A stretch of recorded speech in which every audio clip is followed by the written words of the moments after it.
Hi, my name is Adolfo Neto, and I'm going to study from this book. Let me share the screen here. It's this book, Learn You Some Erlang for Great Good. So learn you some Erlang, read it online, and let me study it with you. This is the beginning, reading this tutorial. It says here that this book is inspired by Learn You Haskell for Great Good. Let me see. So the author of the other book liked the idea, and I mainly find the entry to the language to be hard. Yes, and okay, it's uh, a way to learn Erlang for people who have basic knowledge of programming in imperative languages. So, what's Erlang? Okay, what's this introduction? Erlang is a functional programming language. Great. And here it describes imperative programming language. I'm not interested. Here it says that Erlang uses the actor model. Okay, I'm not going to go into this right now. Don't drink too much Kool-Aid. Okay, and okay, yes.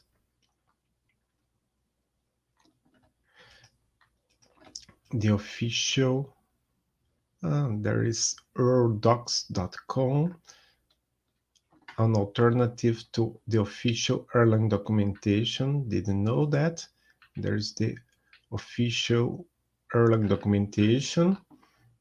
Here it has pointers to some books: Introducing Erlang, Learn You Some Erlang, Erlang Programming, Programming Erlang. This is the one I have. Oh, it's because if you type here Programming Erlang, it will probably go to the right place. Yes, the link is different now. Erlang and OTP in action. Who wrote this book? The others. Let me see the others. So there is Programming Erlang by one of the creators of the language, Joe Armstrong. There is, oh my web, yes, Designing for Scalability with Erlang OTP by Francesco Cesarini and Steve Winoski. Erlang Programming by Francesco Cesarini and Simon Thompson. Introducing Erlang by there's no author. This is strange, right?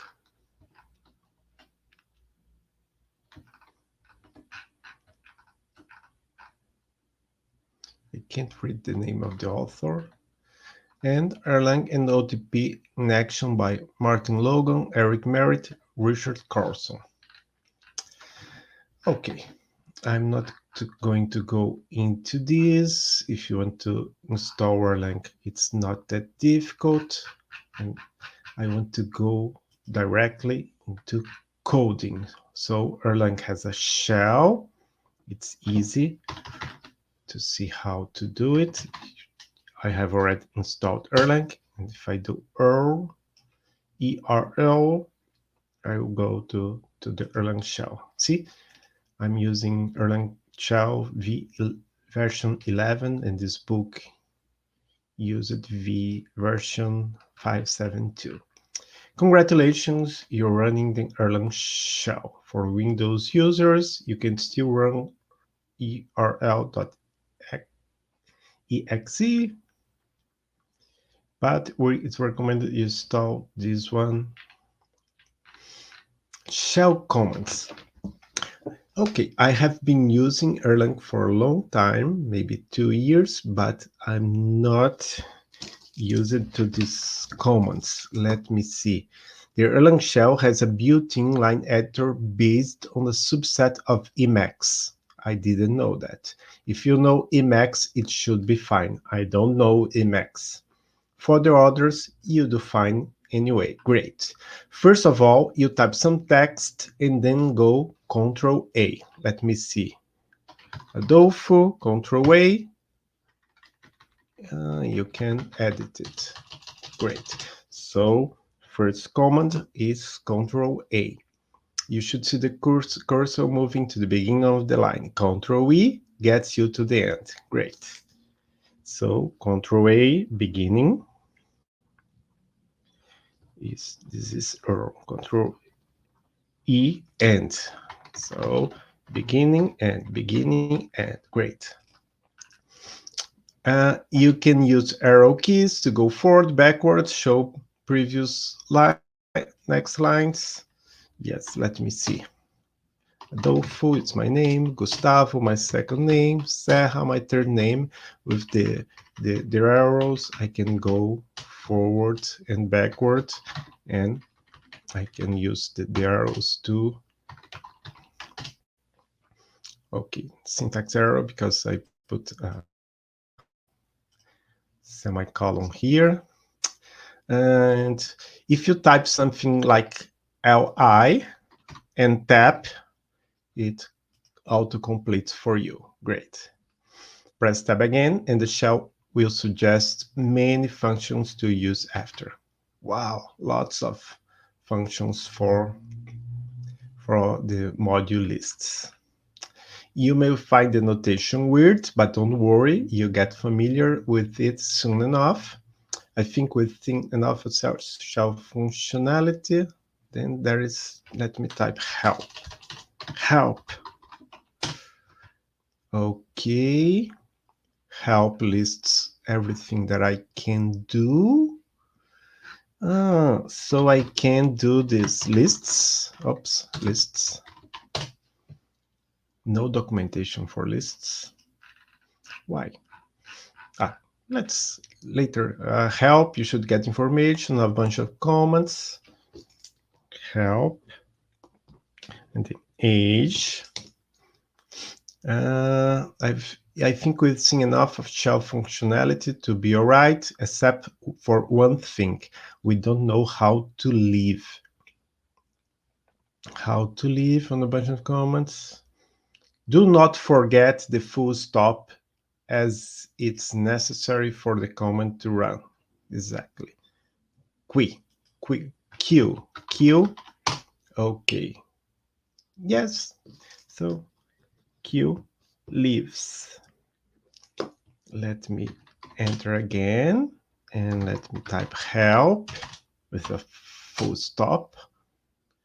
But I would like to know how help, no, not help, it's age, right? Yes, age, list. Now let me try lists zip. If I do this, does it work? Yes, but there is no documentation for zip. Why?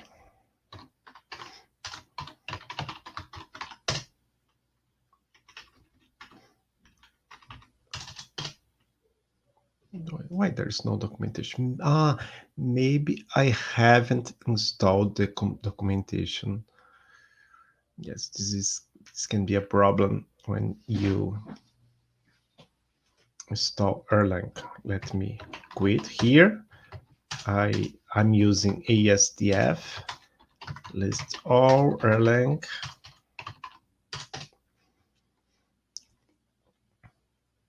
You see there's now Erlang 23.2.7 ASDF install Erlang 23.2.7. It's going to download.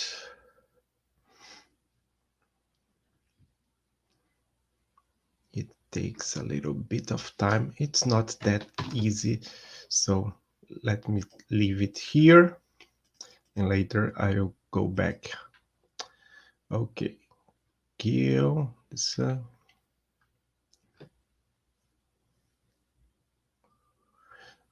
You can also, it's important, is sometimes the only thing you can do is to type Control C twice. High pipe reducer. You starting to learn this book right now? Yes. I decided to start this book because it's a book that people seem to like it, and it's a kind of, yes, it's the first starting out the shell. Because you see, one problem when you learn something, sometimes you learn a bit here, a bit there, and the book kind of organize the content for you. So that's I'm going to try. But you see, I have Erlang. It takes a long time, at least on my computer, to build Erlang. Uh, in this channel, it's on my Twitch channel. Sometimes I do it in English. Sometimes I do it in Portuguese. But on YouTube, I have now one channel for English and one channel for Portuguese. So it depends on the day. And no, the shell is unresponsive. Hits Control G. I didn't get it. What is he trying to do here?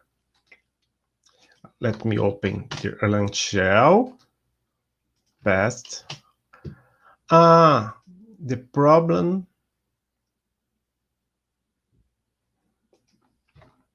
I forgot the dot here.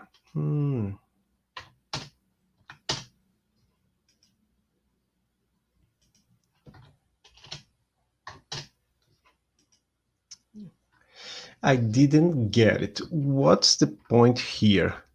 So this is one way to quit. If you are paying attention, there is also this Control G. There was a comment about aborting with Control G. Here, yes, abort.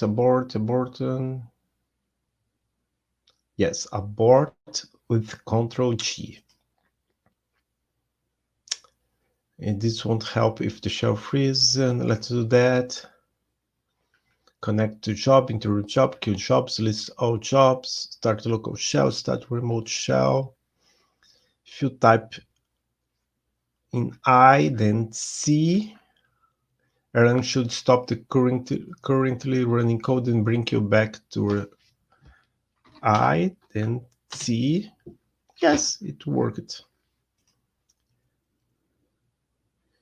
Which you J will give you a list of process running. I think this is too advanced right now. I won't get into details right now. You see, this is definitely not good enough for people who are just starting to learn how to program. And it's okay because Fred Ebert, when he wrote this book, he was thinking of people that already knew how to program in some other language. So you have to choose. He chose that path, and it makes sense because it's difficult to imagine someone who is not a complete beginner, who is a complete beginner wanting to learn Erlang. But I'm going to try to jump these sections because of this. Okay, starting out for real. Erlang is a relatively small and simple language in the way C is simpler than C++. Few basic data types built in the language. Okay, numbers. Great. Numbers in Erlang are the integers, which you can add 2 plus 1. Oh, yes, the first two there. Let me just clear here, call the Erlang shell again. 2 plus 1, 2 times 7. Okay, and some operations. There is this div 5, div 2, 5, ren 2. So this is the integer division. 5 by 2 is 2, and 3 remainder 2. So 3 divided by 2, the integer division returns 1, and the remainder, is it remainder? No, remainder is 1. So 10 div 3 is 3. 10 ren 3 is 1, because 3 times 3 plus 1 equals to 10. So the first result is this number, the second result is this number. You should have noticed Erlang doesn't care if you enter floating point numbers or integers. Both types are supported when dealing with arithmetic. Integer, floating points, okay. This is, I believe, easy to understand. Arithmetic expression. There is this. This is great, right? Oops. What did I do there? I want to show menu bar. Yes.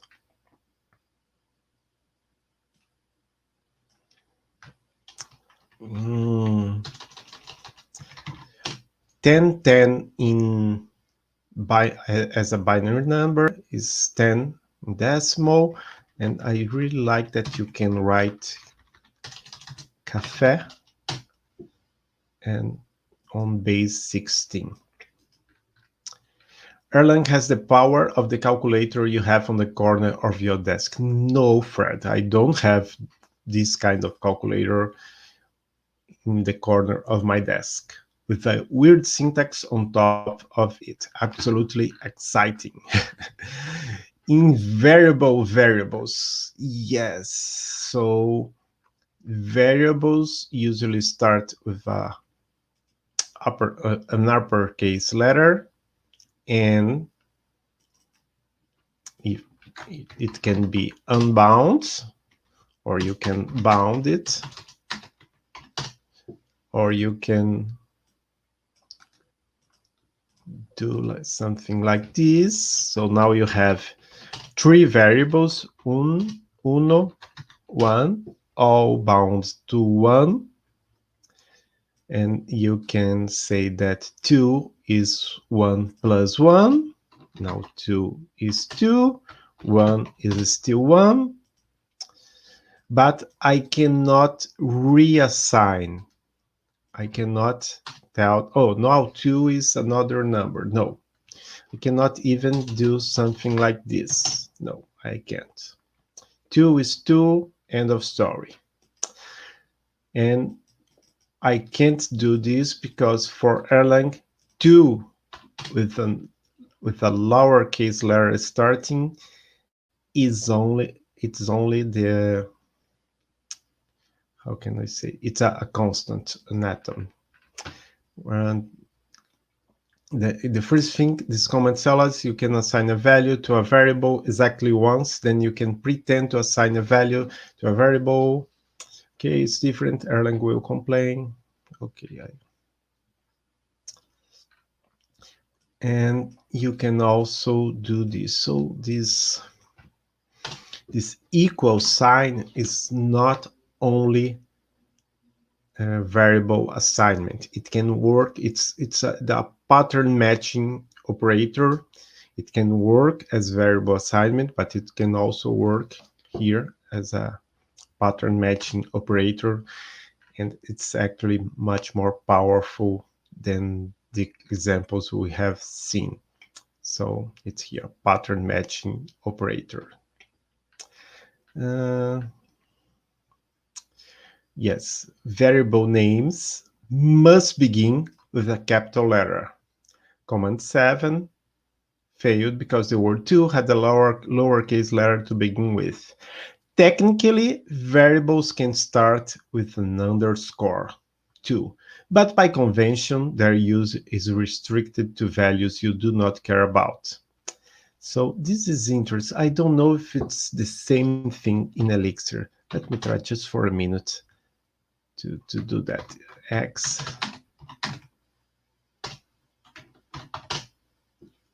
Yes, it works, but it gives you a warning. Let me just, oh, you see, it's still downloading Erlang. So in Erlang, you can say that X underline X is 1, and then ask Erlang the value of underline X. So in Erlang, it's a convention, and it doesn't even show you no warning. In Elixir, if you try to do this, it's the value should be ignored. Okay. Technically, variables can start with an underscore too, but by convention, their use is restricted to values you do not care about. So if you really don't care, you can do something like this. But then when you ask Erlang, what's the value assigned to just underscore, it doesn't say anything because this is not a variable, or it's a variable that cannot be bound. It's strange, right? So unlike any other kind of variable, it won't ever store any value. Totally useless for now, but you know it exists when we need it. Okay, so this is something that should really be hidden from beginners, right? Because there's no use for that for beginners. Just later you use it a lot. Okay, so if you're testing in the shell and save the wrong value to a variable, it's possible to erase that value by using the function f. This is quite useful. Let me leave Erlang, clear here, then then I say x equals 10. X is 10. X equals 20. No, I can't. But F, forget X. Now I ask, what's X? I don't know. X equals 20. X. So I could forget the value of X and assign it again. In Elixir, you don't need this because in Elixir you can reassign. And so I can do F and F. If I want to reassign all variables, if you wish to clear all variable names, do F, open, close parentheses. These functions are there only to help you when testing and only work in the shell. So later we are going to program writing a file, and then this F will not work.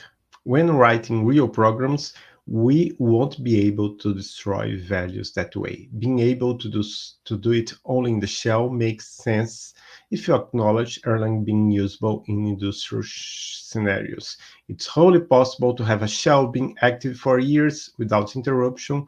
Let's bet that the variable x won't be used more than once in that time period. Okay, so that's it. Next video, I'm going to start with atoms, because I really know how to use atoms in Erlang, but I don't know all the details. I have learned a lot during this session. The control, let me remember here. I can type something, Control A, Control E. Oops, no. What's that? Maybe I have typed something wrong. Control A, Control E. Yes. And I have learned that it's possible to type help, and that age lists should bring the documentation for Erlang module list, but there's no documentation. Let me see if it's here. No, there's no document. Maybe it's the problem is that I haven't installed it with documentation. I'm going to try to do this. Install Erlang with docs. What else have I learned? The queue lives and the Control G and F. That's it. See you next time. Bye bye.